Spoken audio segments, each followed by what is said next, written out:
Hey folks, welcome aboard Charis for today's little bit of philosophy afloat. Today I want to talk about fresh water and in a bigger sense about general philosophies about things in life. There's the philosophy that I like to call the philosophy of enough, where you figure out what you need and you strive for that. And then there's a philosophy of how to maximize and get all you can get, and thus, in many ways, improve your lot in one way or another. This certainly applies with fresh water. Charis does not have a water maker, so this conversation isn't for everyone.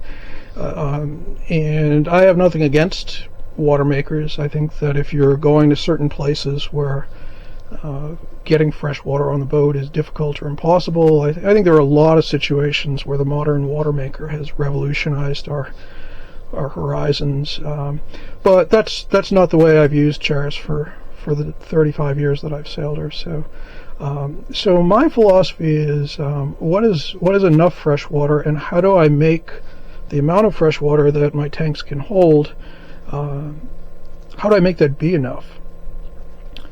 For me, the solution to improving lifestyle and extending range has been to, where possible, add more. I've added 2 freshwater tanks, going from an original capacity of just over 40 gallons to about 70 odd gallons now.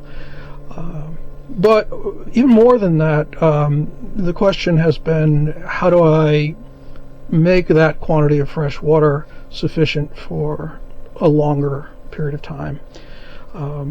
So what I'm showing here is not for everyone. This sort of hack or life hack that I've developed is an acquired taste, and to each their own. But I thought I'd share it and give you some insights into why it works for me. So what I've got here is essentially the boat's existing pressure freshwater system, and that system has over the years been augmented. I now have 2 completely separate freshwater pumps that can be changed at the throw of a switch. They're both plumbed in. They're isolated with both manual valves and check valves. That's a lesson from the early days when my pressure water pumps tended to be older and used and repaired and a lot less reliable. That was born of the lesson of having to try and fix a freshwater pump with shampoo in my eyes. At this point, if a freshwater pump fails and needs to be repaired, I can throw a switch on the panel and have the second pump. Anyway, that's an aside. The discussion today is how I've converted the shower heads, both in the head inside and externally on the cockpit freshwater shower, to what I would call ultra low flow, what the rest of the world would call pesticide sprayer wands.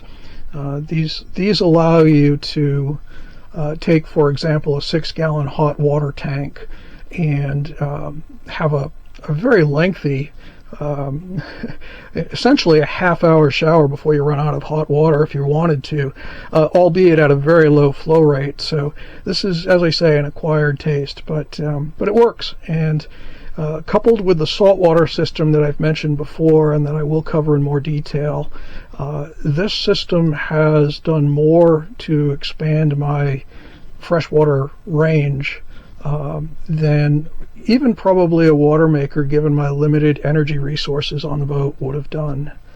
So let's check it out. So on Charis there are 4 freshwater tanks. They all fill from inside the cabin. The first is here under the cushion to the V-berth.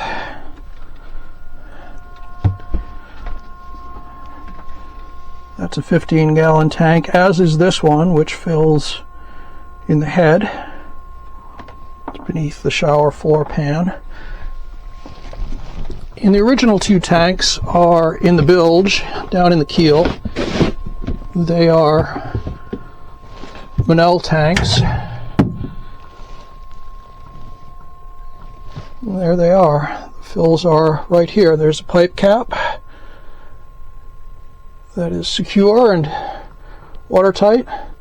This one has a hose adapter and a return line. That'll be a discussion when we get into my hot water system. But again, fills only within the bilge. Now, you might find that an odd thing. Certainly not as convenient as a deck fill. Why would you fill your water tanks inside the cabin of the boat? Well, that's a valid question, and we'll give it a valid answer. So when I bought Charis, I wondered myself why there were no deck water tank fills. The need to drag a fresh water hose into the cabin every time you wanted to fill the tanks was somewhat vexing.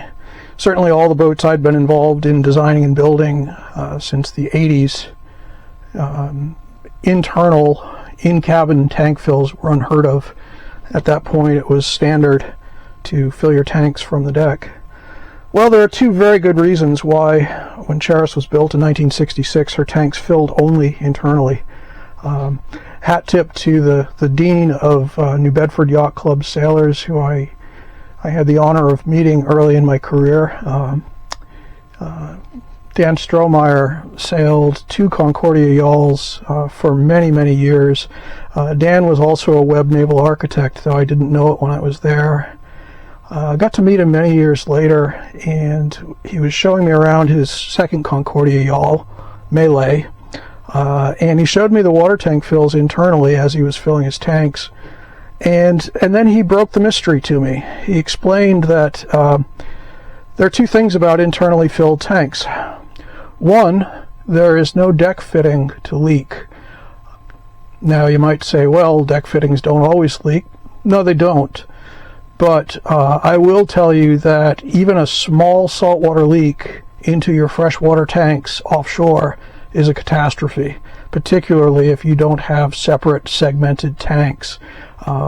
It takes a tiny amount of salt water to make your even large freshwater tank undrinkable. So if the fill is in the bilge, obviously you've got to have a pretty big problem before salt water can leak in there, and a problem that probably tops your situation with fresh water. On the other hand, the little O-rings that deck fills are protected by fail all the time. And, you know, just a pro tip for you, if you are headed offshore in a boat that uses deck fills, first of all, open them and inspect the O-rings. Second of all, grease the O-rings so that they seal properly. And third of all, after you close that tank for the last fill, put a big X of duct tape over the top of the fill just to give you one more layer of protection. So I said there were two benefits to internally filled tanks. The second one is something that is not so obvious to folks that don't do this for a living, but any water column placed on a tank, meaning even the smallest water hose, this will seem quite incredible, but it's true. Even a small half-inch hose, let alone an 1.5 or 2-inch fill hose, will place a head pressure on the entire tank equivalent to the height of the water column in that hose, or proportional to, I should say. If your decks are 4 feet above the top of your tank, you have placed your water tanks under a pretty good amount of pressure. We'll do a little math on that and insert here. However, suffice to say that a tank that fills directly from its upper surface cannot experience any more head pressure than the depth of the tank. So if you have Monell tanks that are 50 years old and you like them, I do, those tanks are going to last a lot longer without the additional head pressure of a deck fill. And so essentially you're going to take all of that pressure in pounds per square inch multiplied by the number of square inches of your tank sides and bottom and top, and you're going to reduce that tremendously. So I want to show three different types of faucet spray end that I have on board here. There's a fourth that I haven't disconnected and brought, but it's essentially the same as this one. What you've got here is a typical cockpit shower spray nozzle. This is a Scanvic faucet end on an extension hose. These are often used, if they're used in the head sink tap can also be your shower head. They have a great start-stop, which, by the way, you'll see that all of these have a momentary feature, and that's critical to saving water. And then here, this is a typical pesticide sprayer end, bought on eBay, never used for pesticides, fear not, and slightly modified, but not much. Essentially, you have three different types of faucet head here. This produces a very fine mist, somewhat akin to a pressure washer. This faucet can be changed from a pour to a spray pattern, and this is just a typical shower spray. And what I'm going to show here by timing a measured amount of water flow is how much water you use with each one of these different nozzles. And then we'll discuss a little bit how that impacts your total water capacity and your water range for freshwater use. These systems are outside of the pressure saltwater system on the boat, which has a tap at the galley, another in the cockpit for showering and washing down, and another forward for the anchor. That'll be a topic of a separate discussion. Alright, so we will start with our quasi-scientific assessment of the flow rate of each of these different faucet ends. Back here at the aft end of the cockpit, where we have the pressure saltwater tap, more on that in a later episode, and the pressure freshwater tap. And what I'm going to do is put 2 cups, 1/8 of a gallon of water from the shower head into my measuring cup, time it with my stopwatch, and then of course a gallon being 8 times 2 cups, I will multiply that by 8 and determine how many gallons per minute we are flowing from this nozzle. So contestant number 1, this is a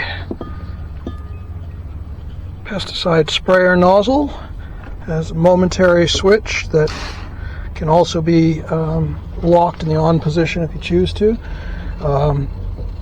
Extremely low flow rate and a very fine mist. I'm not sure if that comes through on camera or not, but here's our first contestant.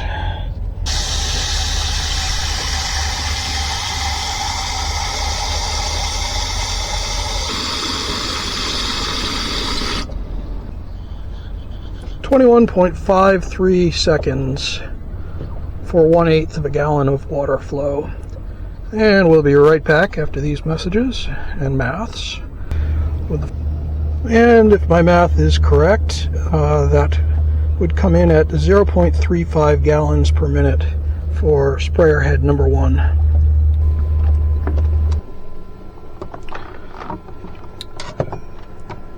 And now we come into the inside head to a different sprayer nozzle. This is just a slightly different model that I made a while ago. And we're going to test the flow rate on this one. I'd like to point out once again, this is not the VC shower that or the Rainforest Special. This is clearly an acquired taste, but if you're trying to maximize the shower time or number of showers you can take for a given volume of water, this one's probably going to be the champ. Here we go.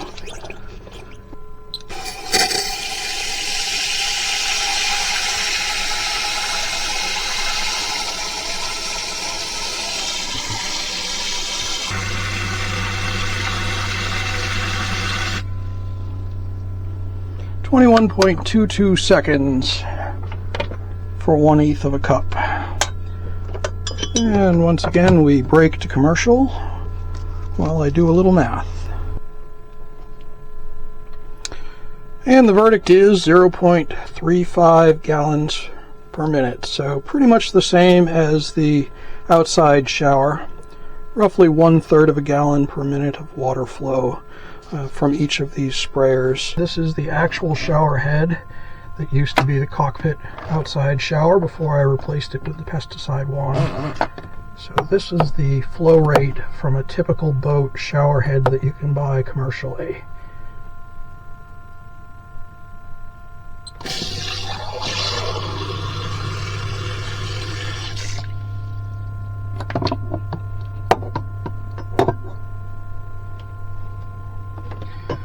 That was 3.75 seconds for 1/8 of a gallon. And so if my math is correct, feel free to check me on that, this traditional boat shower head flows 2 gallons of water per minute. Here is a relatively standard, albeit somewhat low flow, faucet head. Let's see what the flow rate for this will be.